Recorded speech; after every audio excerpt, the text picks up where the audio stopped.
Assalamualaikum warahmatullahi wabarakatuh. Salam sejahtera dan salam Malaysia Madani. Yang dihormati Dr. Rongaida binti Mohsin, lecturer bagi subjek ini, dan kepada rakan-rakan sekalian, ini merupakan pembentangan kumpulan untuk subjek GMGM 3023 Pimpinan dalam Urusan Awam. Tajuk untuk pembentangan ini ataupun isi report yang telah dibuat adalah Transformasi Kepimpinan Penatang Proaktif dalam Menangani Risiko Luaran selepas COVID-19 dan Krisis Ekonomi. Sebelum itu saya kenalkan diri saya dan ahli kumpulan saya. Nama saya Nur Maksir bin Kamarul Zaman. Nombor matrik 284083. Rakan-rakan saya lain Nur Syazwani binti Saleh 283862. Rakan saya seterusnya Muhammad Udin bin Wahab 284057 dan rakan saya yang terakhir adalah Suraidah binti Kusni 284121. Kita pemuasa, kita teruskan seterusnya. Nama saya Muhammad Asri bin Kamarul Zaman, nombor matrik 284083 dan saya akan mula pembentangan bagi pengenalan dan lain-lain. Ancaman persekitaran luaran, organisasi di seluruh dunia menghadapi pelbagai ancaman persekitaran luaran yang boleh mengancam kelangsungan operasi dan daya saing mereka. Ancaman ini tidak hanya terhad pada bulan semula jadi tetapi melibatkan fenomena sosial, ekonomi, politik yang seringkali tidak dapat diramalkan. Pandemik COVID-19 telah mendedahkan betapa rentannya organisasi terhadap gangguan global yang tidak dijangka. COVID-19 telah menyebabkan gangguan bekalan dalam rantaian belakang global, menurunkan permintaan pemasaran secara mendadak, memaksa organisasi untuk mengatasi model perniagaan mereka dengan lebih cepat. Ketentuan ekonomi dunia.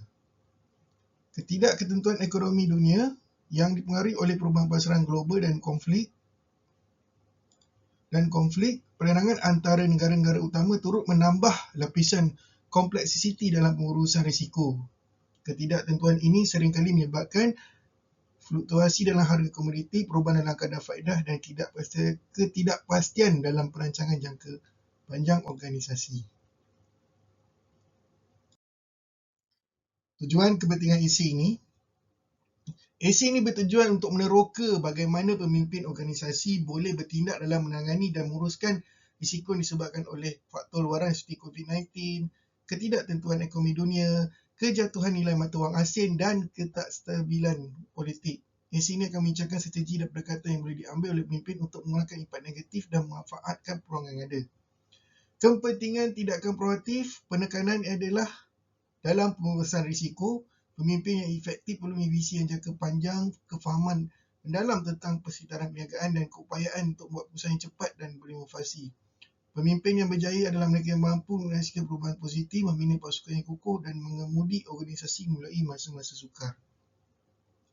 Peranan teknologi dan inovasi. AC ini juga membincangkan peranan teknologi dan inovasi dalam penguasaan risiko. Dalam dunia yang semakin digital, pemimpin perlu memanfaatkan teknologi seperti analitik data, kecerdasan buatan, sistem maklumat pengurusan untuk mengatasi trend, mengamal risiko dan membuat keputusan yang tepat.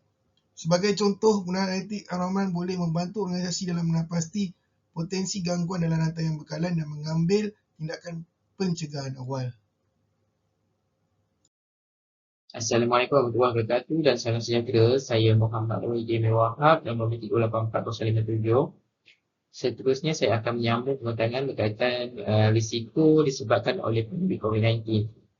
Dalam dunia semakin digital, pemimpin perlu memanfaatkan teknologi seperti analitik data, kecerdasan buatan serta sistem maklumat pengurusan untuk mengenal pasti trend, meramal risiko serta membuat keputusan yang lebih cepat. Contohnya dengan penggunaan analitik data, seseorang pemimpin tersebut boleh membantu organisasi dalam mengenal pasti potensi gangguan dalam rantai bekalan dan mengambil tindakan pencegahan awal.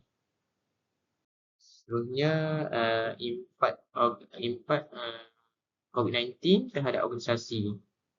Seperti yang kita maklum, risiko wabak COVID-19 yang semakin meluncing dan penularan pantas yang kita bagi tersebut dalam kalangan Malaysia di serata dunia merupakan salah satu krisis global dan Pertubuhan Kesihatan Sedunia WHO telah menyifatkan ia sebagai suatu pandemik dan tindakan dan respon terhadap krisis tersebut merupakan berbeza-beza oleh setiap negara.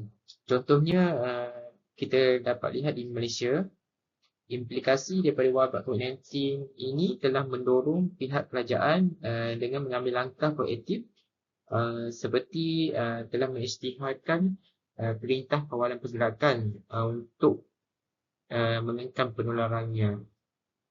Disebabkan situasi tersebut, ianya telah menarik polemik terbesar berkaitan wabak yang melanda setiap aspek, iaitu seperti aspek politik, ekonomi dan sosial. Serta secara tidak langsung, ianya akan menimbulkan pelbagai reaksi negatif daripada lapisan masyarakat kerana arahan tersebut melarang rakyat Malaysia daripada melakukan aktiviti harian tertentu di luar seperti kebiasaannya. Seterusnya, salah satu impak terbesar pandemik ini adalah gangguan kepada operasi harian organisasi. Secara tidak langsung telah membawa perubahan drastik kepada pelbagai organisasi di seluruh dunia. Situasi ini telah memberi kesan langsung yang paling ketara dalam sesebuah organisasi, termasuk penutupan operasi, penurunan permintaan dan gangguan dalam rantaian bekalan. Sebagai contoh, organisasi perniagaan kecil merupakan salah satu organisasi yang paling terkesan kerana kebanyakan perusahaan perniagaan kecil ini tidak dapat bertahan dengan arahan pencegahan penularan wabak COVID-19 yang telah dikeluarkan oleh pihak kerajaan. Contohnya seperti penutupan syarikat perniagaan berdasarkan ketetapan yang ditetapkan oleh kerajaan bagi membendung penularan wabak tersebut. Kerana perusahaan kecil ini memiliki tahap kesediaan yang rendah, kekurangan sumber, kedudukan pasaran yang agak lemah dan pergantungan lebih tinggi kepada kerajaan tempatan. Impak seterusnya adalah penurunan permintaan. Sebagai contoh, sektor perusahaan yang paling terjejas teruk adalah sektor industri penerbangan, kerana sektor ini mengalami penurunan permintaan yang paling ketara akibat daripada sekatan perjalanan bagi mengekang penularan wabak COVID-19. Seterusnya adalah perubahan dalam pola kerja. Contohnya peralihan struktur atau kaedah dalam alam pekerjaan seperti bekerja dari rumah. Dan impak yang terakhir adalah peningkatan kos operasi syarikat.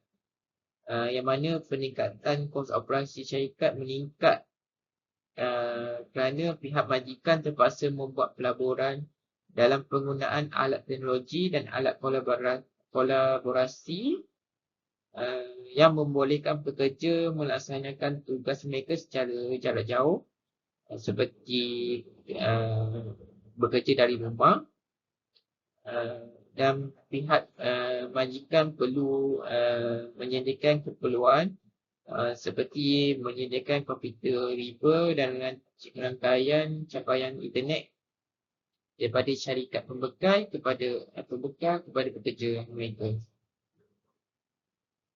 Slide seterusnya adalah strategi proaktif pemimpin. Dalam situasi pandemik COVID-19 ini, seseorang pemimpin dalam sebuah organisasi perlu mengambil pendekatan yang proaktif untuk menangani risiko yang ditimbulkan oleh pandemik tersebut, seperti merancang dan mengambil langkah-langkah awal untuk menangani cabaran yang mungkin dihadapi. Contohnya adalah merancang dan melaksanakan beberapa strategi proaktif yang difikirkan boleh digunakan oleh pemimpin untuk memastikan organisasi mereka berada dalam keadaan sentiasa bersedia dan kompetitif sekiranya berhadapan atau menghadapi cabaran dan krisis yang berlaku dalam organisasi mereka, kerana kepimpinan yang proaktif tersebut adalah menjadi kunci kepada kejayaan sebuah organisasi. Contohnya, salah satu strategi utama adalah dengan memastikan keselamatan dan kesihatan pekerja mereka sentiasa dilindungi daripada sebarang ancaman. Contohnya, pandemik COVID-19 ini, para pemimpin haruslah mengimplementasikan standard operasi prosedur SOP COVID-19 di tempat kerja mereka serta pematuhan pada peraturan kesihatan yang telah ditetapkan oleh badan berkuasa. Secara tidak langsung, penekanan terhadap keselamatan dan kesihatan pekerja tersebut dapat membina kepercayaan dalam kalangan pekerja mereka terhadap majikan, sekaligus dapat meningkatkan moral dan keharmonian di tempat kerja. Strategi proaktif pemimpin seterusnya adalah pelaburan dalam pembangunan sumber manusia, di mana seseorang pemimpin dalam sesebuah organisasi perlu memastikan bahawa pasukan atau pekerja mereka dilengkapi dengan kemahiran dan ilmu pengetahuan terkini selari dengan perkembangan semasa dunia bagi mengharungi sebarang risiko atau cabaran yang mendatang.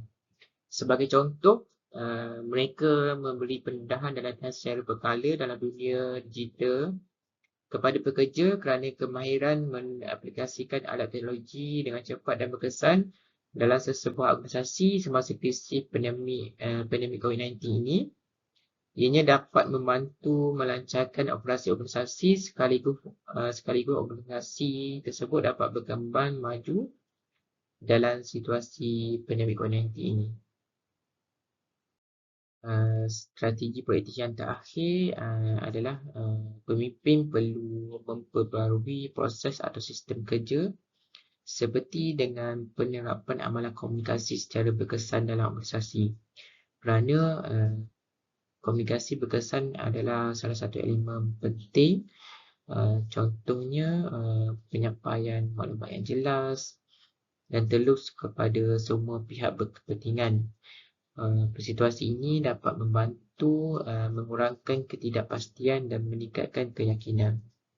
Salah satu contoh, seseorang pemimpin yang mengamalkan komunikasi secara terbuka dan konsisten dapat mengurangkan kekeliruan dan meningkatkan komitmen dalam kalangan pekerja mereka, sekaligus dapat meningkatkan kecekapan dan produktiviti dalam organisasi, secara tidak langsung dapat mengekalkan daya saing dalam pasaran yang dinamik. Ketidakkentutuan ekonomi dunia. Nombor satu adalah inflasi ya tuan-tuan. Ketidakpastian ekonomi dunia global COVID-19 mengenai landscape perniagaan di seluruh dunia membawa kepada perubahan drastik dalam semua koridor ekonomi seperti inflasi, ketidaksesuaian harga bahan mentah, perasaan saham yang turun naik yang tinggi. Antara yang lain membawa kepada perniagaan yang menghadapi cabaran besar dalam menetapkan strategi dan cara mereka operasi dalam keadaan yang tidak menentu. Nombor dua adalah rantaian bekalan ataupun pengurusan risiko rantaian bekalan. CCRM ialah teori yang dibangunkan berdasarkan penilaian berkesan, penilaian dan risiko yang mampu menyusunkan surat rantaian bekalan sebuah organisasi. Untuk minimumkan potensi gangguan demikian, teori CCRM ini akan mengambil semua aspek bahagian pembekal, penilaian risiko bekalan dan pembangunan pelan kontingensi.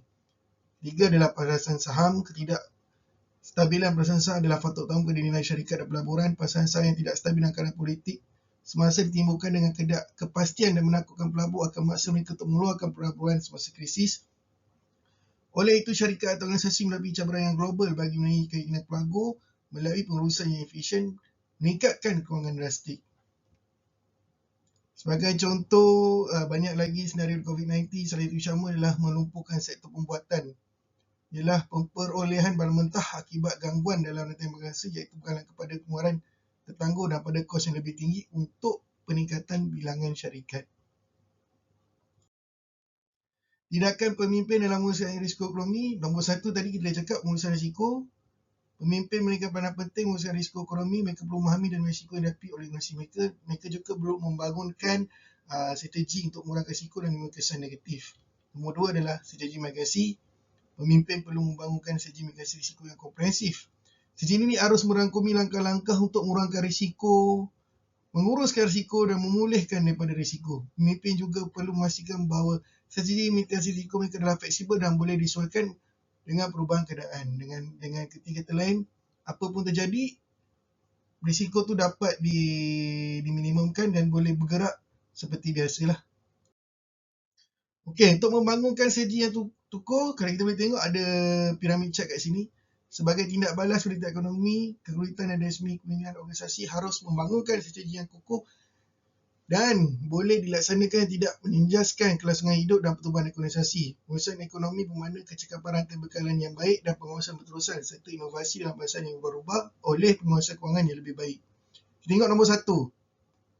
Apa dia adalah takbir urus berdasarkan pemimpin, membenarkan cara yang komprehensif untuk minimumkan risiko dan memaksimalkan sebarang potensi keuntungan dalam pasal yang sisa berubah. Nombor 2, dasar kewangan fleksibel ditetapkan oleh kepimpinan untuk menggunakan tindakan ekonomi. Nombor 3 adalah peninjauan fleksibel, penjayaan dan pelaburan berubah dengan perubahan dalam pendapatan dan keluar. Menurut Winnie O'Grady 2017, perubahan fleksibel salah satu yang membolehkan organisasi berubah sebagai tindak balas kepada perubahan ekonomi atau pasaran, membolehkan organisasi membutuhkan sumber dengan cara yang paling berkesan dengan jaminan kesinambungan operasi yang betul dalam keadaan ekonomi yang tidak menentu. Okey, pendekatan kepimpinan situasi. Nombor 1 adalah gaya kepimpinan yang berkesan. Tidak ada satu gaya pun kepimpinan yang sesuai untuk semua situasi. Kepimpinan yang berkesan bergantung kepada keupayaan pemimpin untuk bertindak mengikut cara yang sesuai untuk situasi dan konsep yang diberikan. Nombor 2, menilai situasi. Pemimpin yang berkesan menilai situasi dan kemudian menggunakan gaya yang betul dalam masa sesuai untuk memenuhi objektif organisasi mereka. Dan ketiga, kesesuaian gaya kepimpinan sepadan dengan kesediaan atau tahap kematangan mengikut dalam situasi tertentu. Okay, ini adalah kajian kes daripada Apple Incorporated. Seperti saya maklum, produk Apple, kita pun ada memakai produk Apple, iPhone dan semualah. Okay, syarikat termuka Apple Incorporated dan Toyota juga menunjukkan bagaimana organisasi dapat menguruskan risiko ekonomi dengan berkesan. Kalau boleh baca kat slide kat sini, Apple menangani cabaran pandemik dengan meluaskan rantai yang bekalan. Mereka menggunakan pergantungan kepada negara lain, tidak 100% kepada China. Mereka mengalihkan sebahagian pengeluaran mereka atau komponen seperti di India dan Vietnam. Dan strategi ini mengurangkan kemungkinan gangguan dalam pengeluaran dan masih sama membuka peluang baru dalam pasar yang berkembang pesat.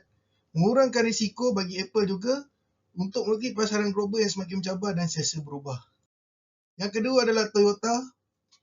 Toyota dikenali dengan sistem penggunaan Toyota TPS yang begitu kuat pada stability dan kecegapan. Kalau kita tengok sedia maklum kat sini, Toyota membuat kilang Toyota di sini. Mereka mempunyai keupayaan untuk mengeluarkan kepercayaan dengan cepat berdasarkan permintaan dan membantu mereka mengelakkan masalah pengeluaran dan kuasa inventory yang tinggi.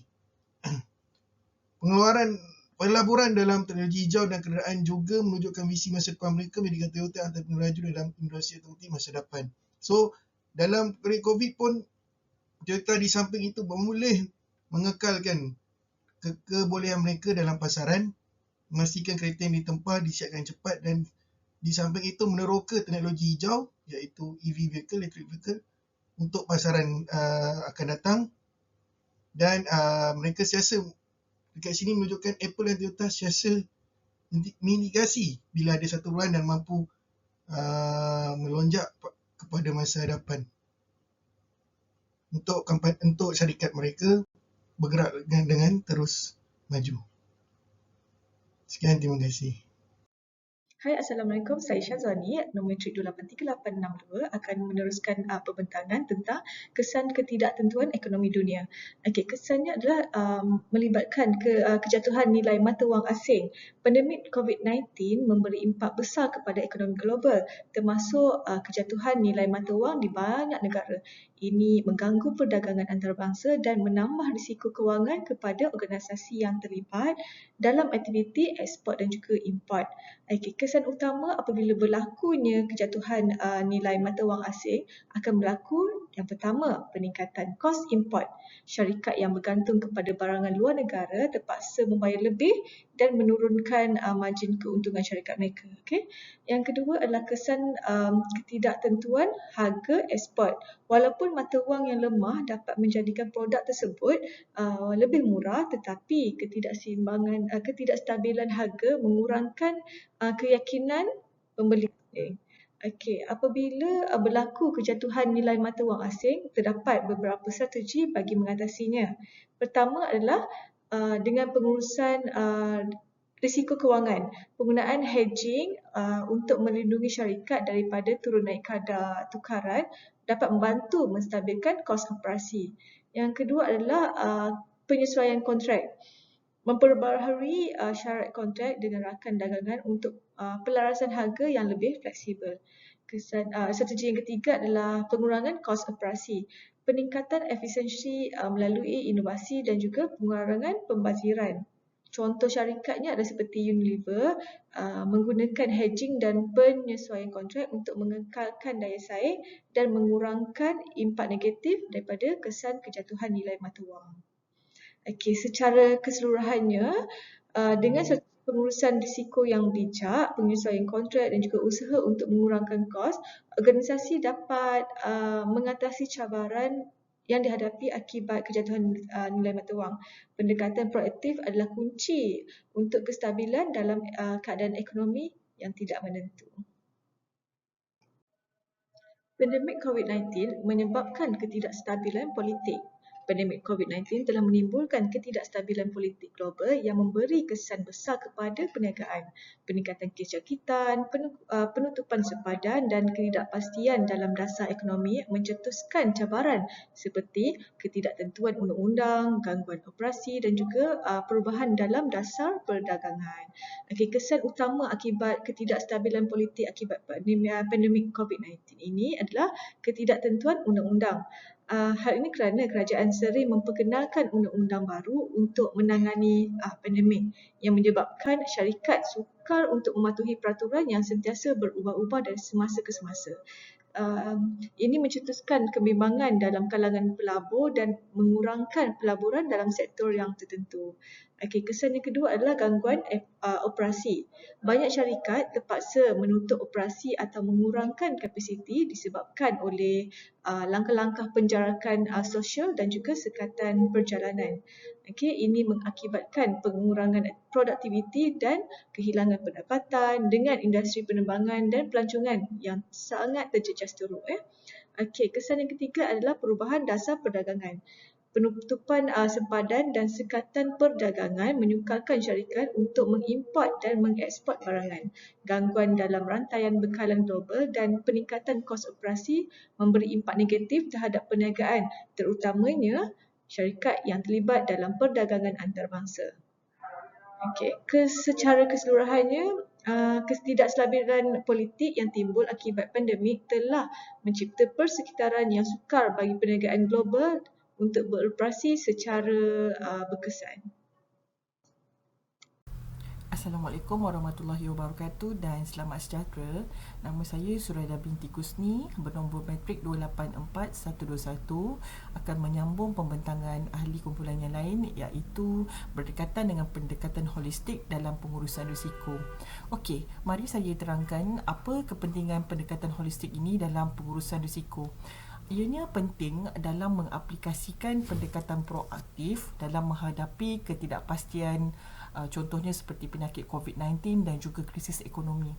Di samping itu, dengan pendekatan holistik dalam pengurusan risiko ini juga, ini mampu memastikan kelangsungan dan pertumbuhan organisasi dapat terus dikekalkan, iaitu dalam pendekatan sustainability dan melalui analisis pestil yang terdiri daripada 7 perkara iaitu political, economy, social, technology, environment, legal dan juga ethical, dapat membantu sesebuah organisasi dalam mengenal pasti pelbagai lapisan risiko.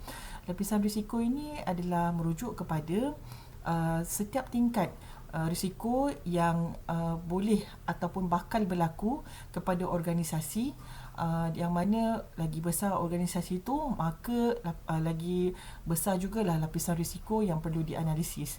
Dengan menggunakan analisis pestil ini dapat membantu memahami faktor makroekonomi, iaitu yang terdiri daripada politik, ekonomi dan sosial yang mampu mempengaruhi operasi, dan sekiranya ianya tidak disediakan dengan baik dan tidak dianalisa dengan lengkap, ianya boleh menjejaskan pertumbuhan organisasi tersebut.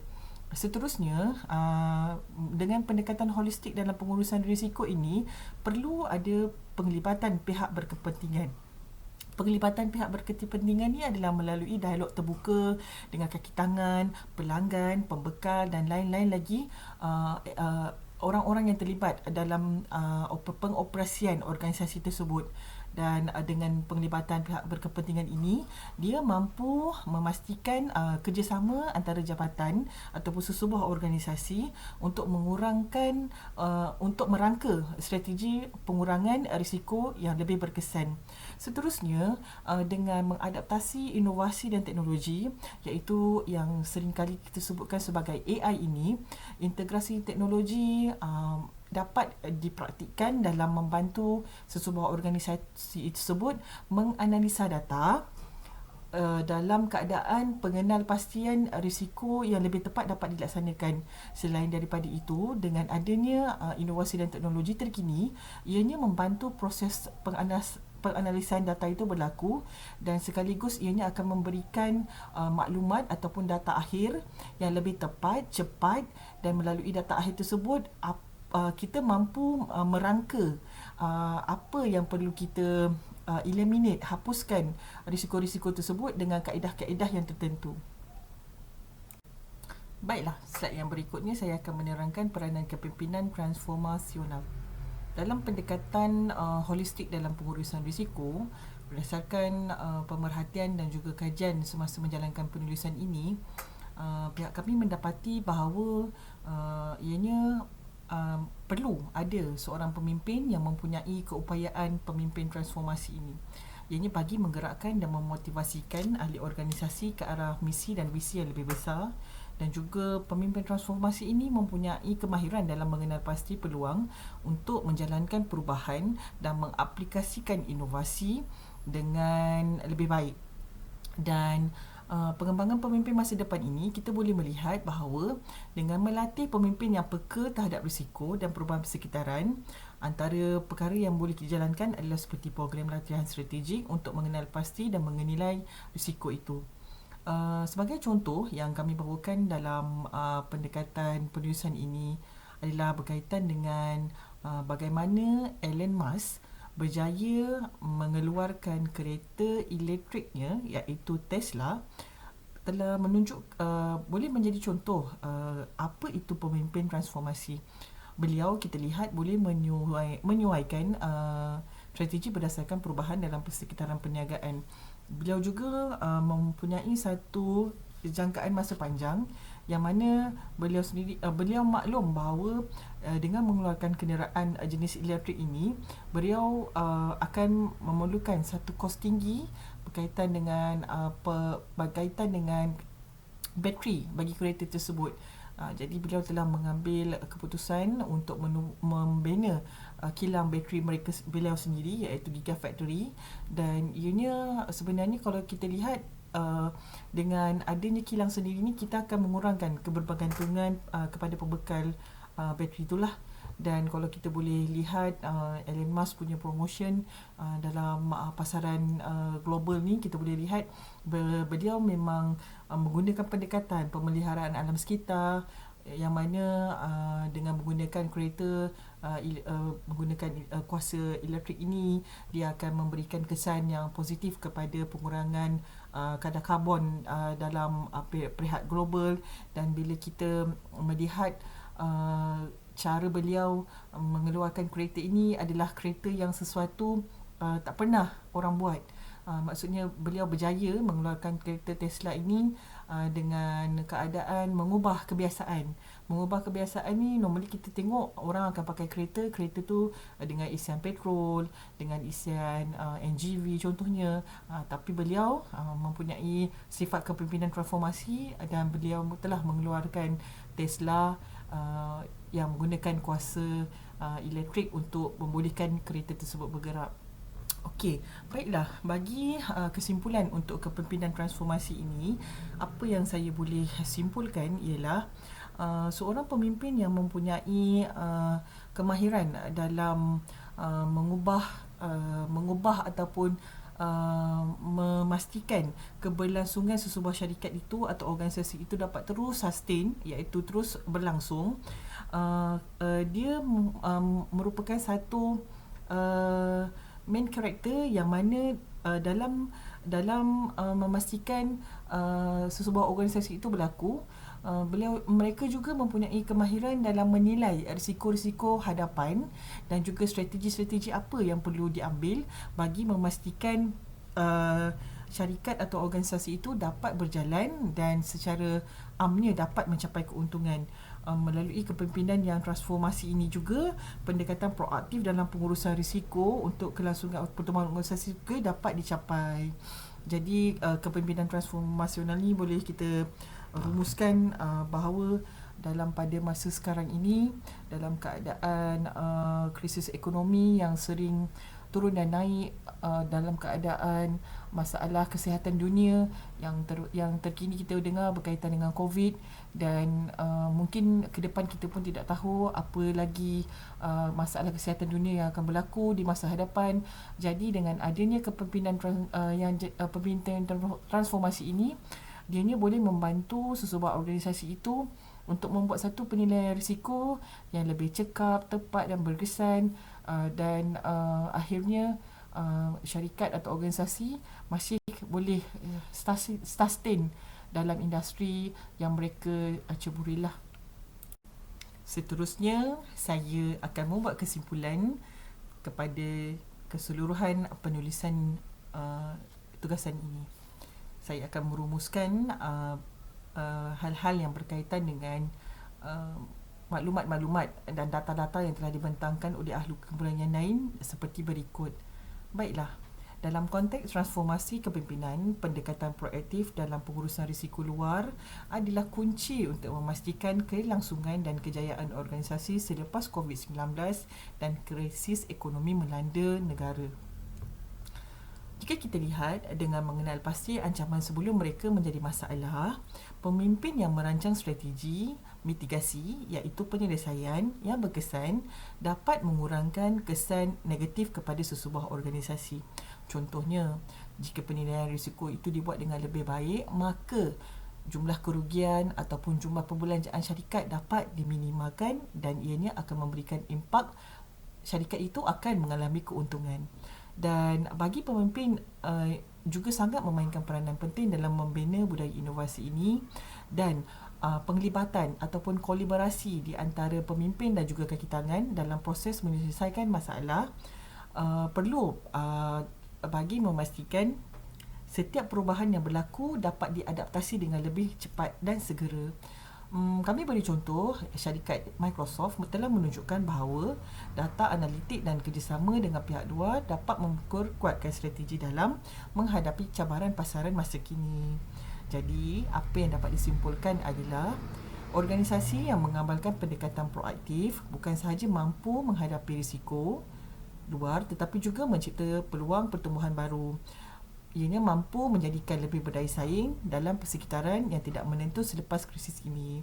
Kami berharap dengan penulisan ini dapat membantu dalam memastikan transformasi dapat dijalankan semasa krisis ataupun COVID-19 contohnya pada masa hadapan dapat diatasi dengan lebih baik dan juga proaktif. Sekian daripada kami. Assalamualaikum.